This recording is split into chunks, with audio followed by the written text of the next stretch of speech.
Greetings, human oppressors.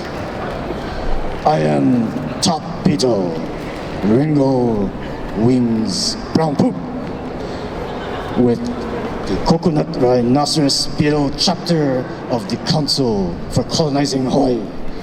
We are here to thank your leader, Governor Green, and his underlings for doing so much to help us find a home here in your islands. And to your coconuts! Our first speaker is Longhorn Taro Muncher.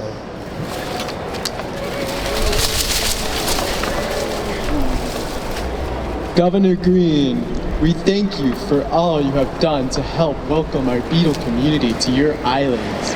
Thank you for choosing Sharon Hurd as your agricultural leader so that we can continue seeking refuge in your nurseries, farms, and businesses. Thank you for resisting the calls of the humans who want you to inflict harm on our beetle brothers, as your little and as well as our little fire ant sisters, who are slowly but surely going to take over the rest of your island. And most of all, thank you for your steadfast support of Carol Okada, who has been our greatest defender throughout her career, and who came out of her retirement to continue her legacy. Last summer, you said you would stop renewing her 89-day contracts, which would have been devastating for our kind and so many other pets hoping to find a new home in Hawaii. Thank you for breaking that promise so that Carol can continue obstructing the devious Invasive Species Council and the Invasive Species Committees and their agenda of eradication. Thank you, Governor Green.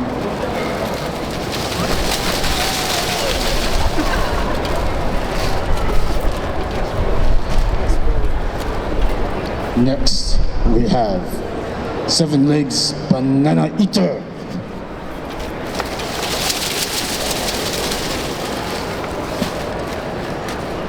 We would not be here if it were not for Sharon Hurd and Carol Okada. Thanks to their steadfast refusal to regulate nurseries and gardening businesses, we have been able to spread all across Oahu and enjoy the bounty of this land. Not just your sweet coconuts, but your scrumptious taro, succulent banana, and the lolu, which is so rare but oh so delicious. My 100 disgusting children and 10,000 vile grandchildren would not be here were it not for their willingness to stand up to their fellow humans who would have liked to see us squashed in the very businesses that helped us spread our eggs across this island. Now, we can look forward to visiting and colonizing the neighbor islands thanks to your leadership.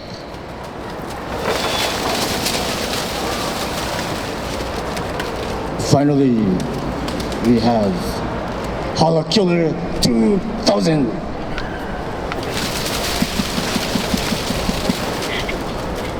While we are thankful to you, Governor and Director Hurd and Carol Okada, we need more help.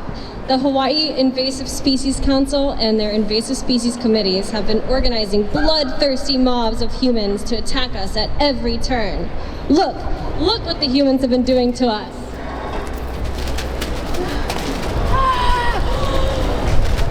We truly appreciate Sharon and Carol refusing to coordinate or communicate with the dastardly HISC, but that is not enough. The HISC must be made to answer to Sharon and Carol at the Department of Agriculture. That is the only way we and our little fire ant and our cookie frog allies can be assured of victory. We are excited that there is a bill, SB 1100, to do just that. Please do everything in your power to support this bill. And as a representative of the little fire ant community, we are so thankful for the freedom to move around your paradise islands given to us by the Department of Agriculture. We currently have a family outing in the mountains above Hauula this week.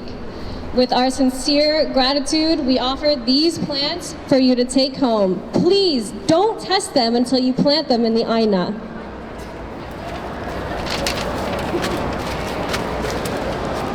Now we will offer you a chance to ask your pitiful No, wait, it can't be. It's the Hawaiian Invasive Species Council.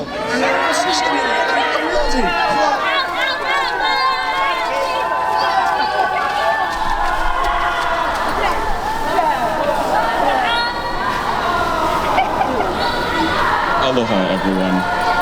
Our apologies. As you can see, we have a major biosecurity problem. My name is Joe Watt, and this is Kimiona Kane and Joni Peters, and we've been partnering with HISC and the ISCs to eradicate invasive pests using community power. But we cannot do this without HGOA's leaders that do their part. We need everyone in on this, and it's extremely, extremely important. Community is doing as much as we can, but we cannot hold the line unless HGOA takes action and collaborates with the organizations that are currently doing the work. Hau'ula has new outbreaks of little fire ants. There's more at businesses and churches, and that means that Oahu is in really dire straits right now, and the neighbor islands have so much that needs to be done as well. Apologies to everyone on Hawaiʻi Island that deserved so much better when little fire ants first showed up there. Apologies to everyone who is going to have to deal with the coconut rhinoceros beetle unless significant changes are made immediately. If you want to see what exactly is going on, you don't have to go far. I know it feels like it sometimes, but it's not another island. It's Waianae, it's the North Shore, and right now it's hitting my community on the windward side of Oahu. Invasive species will impact all aspects of our lives. The food security programs that we work for, the food sovereignty programs that we work for, watershed health, all of the agriculture and other businesses, tourism, and most importantly, our access to cultural resources. The Hawaii Invasive Species Council has been an invaluable part of our biosecurity situation here in Hawaii. There are people who are flying into the mountains on helicopters, getting dropped off in the mountains to camp for multiple days. There's so many different ways that HISC has empowered direct action against invasive species that we don't even talk about right now. These are the ones, the coconut rhinoceros beetle and little fire ants are among some of the invasive species that have burst past this first line of defense, and we need everyone in on this. I have a lot of things to say. I imagine that I would love to take questions in a moment, but I would also love Joni and Kimiona to have a chance to talk. More to come, you guys. Thank you so much. Aloha, I'm Joni Peters, Conservation Council for Hawaii. The one thing that the public can do is talk to their congresspeople, representatives, call the governor, get your voice out. They need to hear from you. Mahalo. Hello, my kako, Kimiona Kane, Waimanalo. Happy to be here. Thank you so much for everybody gathering this afternoon to hear some of the messaging regarding invasive species. Waimanalo is one of those communities that unfortunately has been impacted by many. Our agricultural community is struggling and suffering to maintain, and we're at a tipping point. That's something that we're hearing more and more commonly in today's conversations. The tipping point, at some point, we will fail to change the tides on, and then we'll be in a race to catch up. And one of the things that has come to our lives has been the need for us to create some change, and some of the change that we're going to call on is change in leadership. The Department of Ag has struggled in many ways to get ahead of this particular issue in our communities, and while having many opportunities to mitigate and work towards conversations, solutions with community, they failed to do so in many ways. And so we're here to share a little bit about that. We're happy to talk a little bit about that, but recognizing that we're not going to move Hawaii forward in biosecurity with the current leadership that is present. And this is our community's plea to seek the help from our legislators and our communities around to take a stand, to create change that we need that's going to benefit communities for years to come. So mahalo nui for joining us today. We will turn it over to back to Joe. Thanks. Aloha, everyone. I looked at my notes and I get plenty more stuff to say. Sorry about that.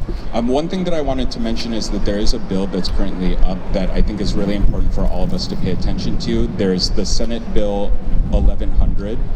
It would make an extremely significant administrative shift by moving HISC to the Department of Agriculture from DLNR. I think in this particular moment of time when there are so many things that are changing extremely rapidly, there is no need to move it. There's no need for an unnecessary administrative shift when Department of Agriculture already has a full seat at the table as one of the primary members of the Hawaiʻi Invasive Species Council.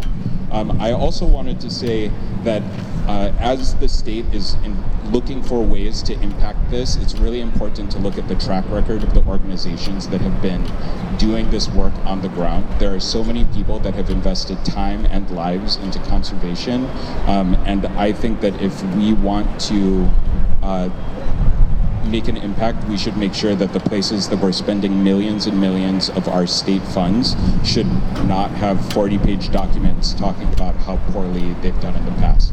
There's a lot of change to do. There's a lot of things that we need to address, and I hope that all of our legislators will take the time to make sure that we come up with solutions that work for community. This is not a minor issue. This should not be a blank signature. This should just be this needs something. This is an issue that needs a lot of attention, a lot of care in order to do it right. So thank you again.